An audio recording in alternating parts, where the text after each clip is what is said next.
we had a modeler send me an email saying, could you have somebody on the show showing us how to solder feeder wires to track? We're having trouble doing it, and we really appreciate somebody showing us how to do that. Well, Nick then heard about it. I announced it on one of the shows about a month ago, and Nick sent me an email and said, I'd love to be able to do that. And so here is Nick Santo with how to solder feeder wires to your track. Nick, welcome. Thanks, Jim. Appreciate. This is the general setup that I use to solder with. The solder is 6040.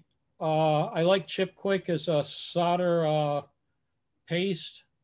I just took a piece of 14 gauge wire, and I use just Klein clippers. They're good all the way up to 10 gauge for size and all the way down to 38 gauge magnet wire. I find they're very good to strip the insulation from solder with. What scale are you working in, Nick? I work with HO scale. This should work with pretty much any scale. Sorry, this are you getting a good picture or a terrible picture? No, I've been getting a good picture.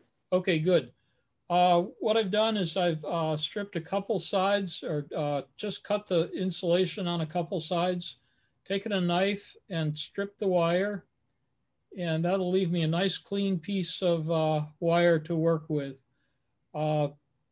Clean wire inside an insulated shell is usually, you can count on that. The next thing I'm going to do is I'll stabilize it with a pair of tweezers. And right here, what I'm doing is I'm going to strip the wire. This is Telco wire, which is 24, 26 gauge. Nothing special. If you've got an old piece of Cat 5 cable, that works as well. After it's stripped, I'll wrap it around the feeder wire, which would go all the way under the layout. And then the next thing I'll do is just wrap it tightly. You can see there, it's just finger work. You can use a pair of needle nose pliers on that if you want. There's a nice wrap there. The next thing I'll do is add a little bit of flux. Again, I like Chip Quick. It works really well for an awful lot of stuff, and it stays where it's supposed to be. That's on the end of I think that's probably 10 thousandths piano wire and just a pin vise. You don't need very much flux.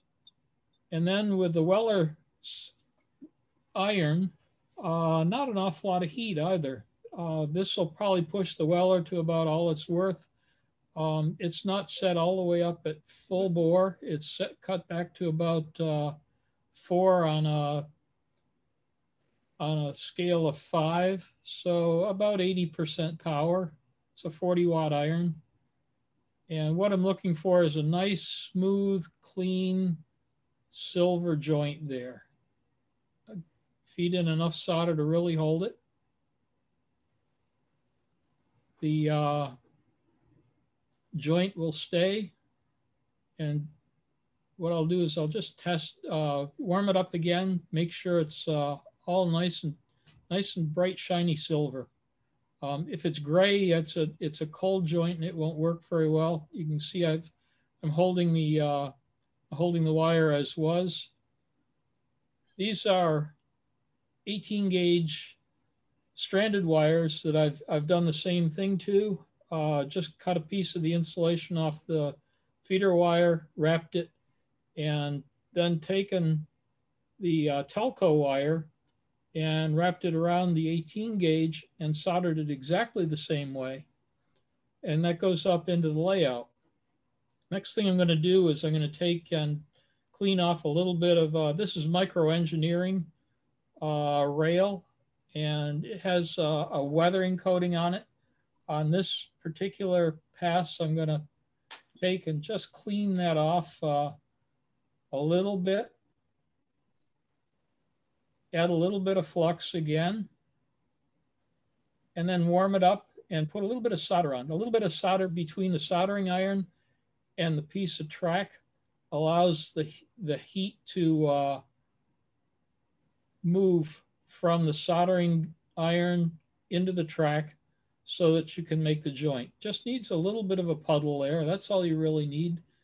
And that's a good start. The next thing I'm going to do is I'm going to tin or put a little bit of solder on the telco wire. This is a little bit sloppy. I usually will bend it to shape before I put the flux on and go after it with a solder. But for demonstration, this will be just fine. What I'm going to do now is I've got solder on the rail and solder on the piece of wire. A little bit more of a bend to what I want. And then all I've got to do is reflow the solder so that it makes a nice joint between the two pieces of metal. You can see the rail jointers are pretty close. The plastic ties are pretty close there. If you don't stick around too long and you don't have too hot an iron, that's a perfectly fine way to do business. If you have a hotter iron or you're gonna have to stay around longer, then to move those back, and actually I've seen some people take a pair of tweezers or hemostats or something that's not going to damage the rail and use it as a heat sink on either side and spread those ties a little bit farther apart or cut a few more ties off so there's some distance there. If it was a rail joiner in there, I'd be doing the same thing.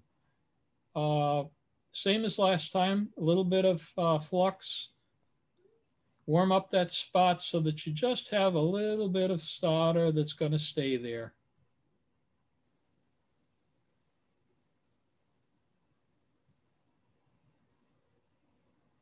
That's the piece of wire I used on the bottom. I just pulled it off so it's all tinned and ready to go. A lot of times I'll flatten it out so that it goes right into the web there. And then I go right vertical down into the layout. I can either do it that way or drop the wire down through and bend it so that all I'm doing at this point is just reflowing the solder, and that can be in place.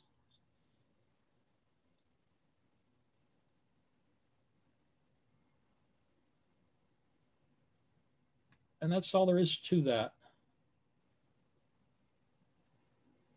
Push the ties back up to the joint and pretty much disappear the joint. The other thing I do is I'll put that joint away from the aisle. It'll be back toward the back wall where I won't see it. I might clean off the top of the rail there just a little bit. Alcohol and a Q-tip will take care of the rest of that flux. And there you have a finished joint. That's all ready to go. And again, if I happen to do that on a rail joiner, the same thing. Are there any questions? You might comment on the cleaner that you use for your tip. Yes, actually, I use brass wool, and I used to use water on a sponge, and I've gotten away from that. The brass wool leaves just a little bit of solder on the soldering iron. And actually, when I finish with that, when I'm finished with the iron, I'll take and I'll just put a little bit of solder on the iron, and that seems to make the tips last a lot longer. The oxidation of the copper or iron or whatever in the tip doesn't happen. It gives me better tip life. Well, what I've done with the plastic track and all that, I actually take 2 pieces of paper towel and put them in water and then put them next to where the joint is. So things wind up being the heat winds up going into the wetted paper towels. So it's one of those things of if the water starts boiling away, it's a good sign to stop soldering. Yeah, I like that idea. And some people I've seen some people, I guess they call them bowl clamps. They're black and they have clips on them for paper, and put a clamp on on all four sides. Anything to take that heat away. If you've got a stronger iron than that, I used to use a Weller gun, and boy, I did everything I could, and have a distance between the plastic ties, and I'd still melt a tie every once in a while. So when I backed off on the heat a little bit, I saved a few more ties.